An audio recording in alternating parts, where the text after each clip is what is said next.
Okay, we are going to work on your Serger samples. You have patterns in your packet for an inside corner, an outside corner, and an inside and outside curve. If you look at your instructions, it will tell you to cut out your samples, and then you are going to stitch it on your machine. You will back stitch a 5/8 inch seam allowance at this corner right here. You will change to reinforcement stitching, pivot turn that corner, and then stitch on this side and back stitch at this corner. And that will stitch on your sewing machine the corner that you're doing. On this particular sample, I put the right sides together. Do what your instructions tell you to do.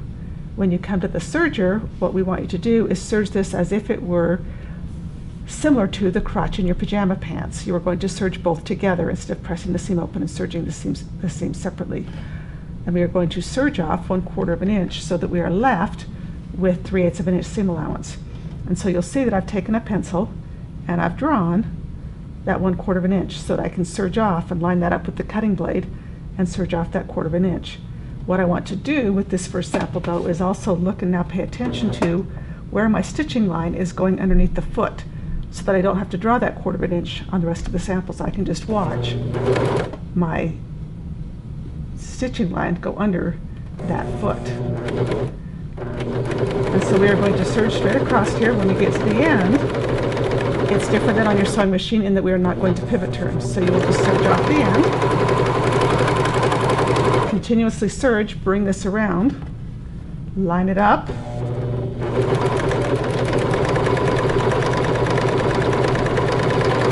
and serge your second side. And then serge off the end and clip it. For your sample, go ahead and leave this little loop there. That will let us know that you did actually continuously serge it and the serging thread got caught in the loop. You should have 3/8 of an inch left if you just serged off that 1/4, and that's one of the things that will be checked, is that your seam allowance is left evenly at 3/8 of an inch. And so that is your outside corner. The second is your inside corner. And so you have an inside corner here that looks kind of like a funky shaped Utah, a little bit tall on the end there.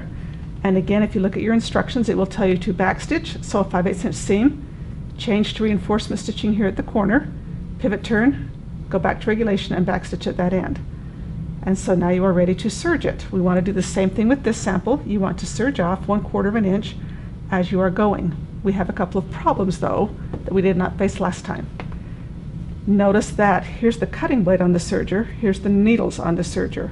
It actually cuts about 1 inch ahead of where it sews. So if I were serging this down and I was sewing, it would be cutting ahead of it, and so it actually have cut through my seam before I ever get to where I want to turn that corner. The other problem that we come to is when you pivot turn, you had one needle on your sewing machine right there in that point, and you dropped your needle and you turned your fabric and then you sewed.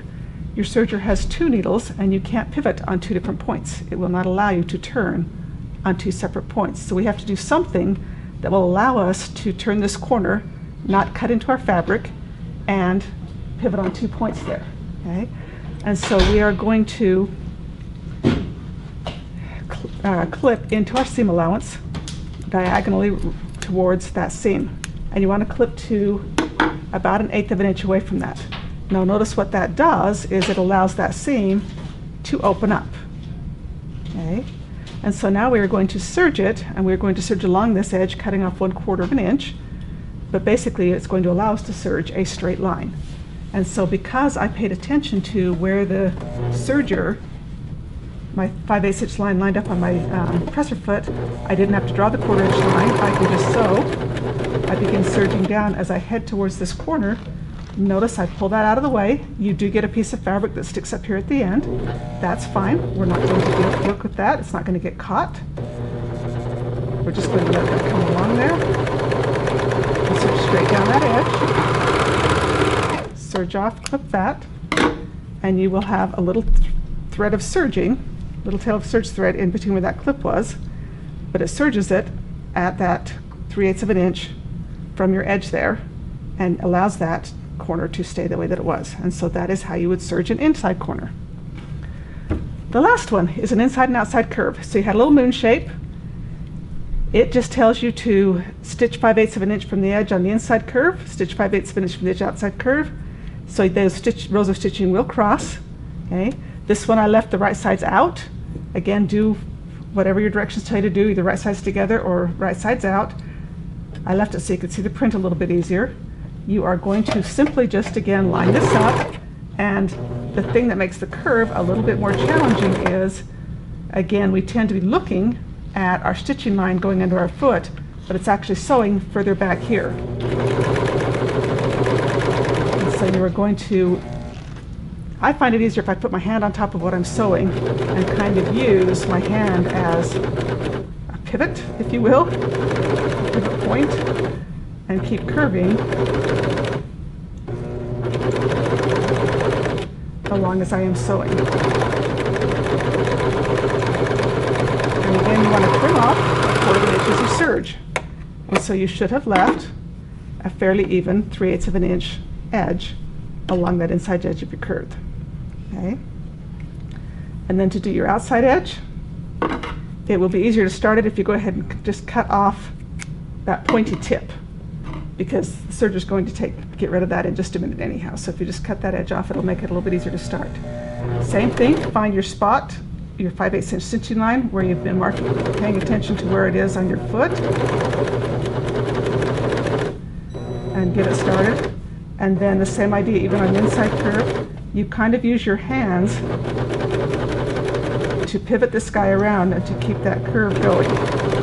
As you're serging, be careful. Your serger goes much faster than your sewing machine does, so be careful. Don't push that foot all the way down. Go ahead and just let it go a little bit slower, and you will be happier with what you're working with.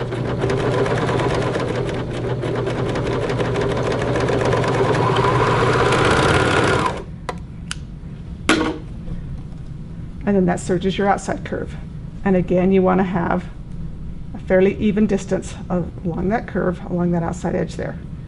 And then just give that a press, and that is your inside curve, your outside curve, your inside corner, and your outside corner. So you will mount those and turn those in.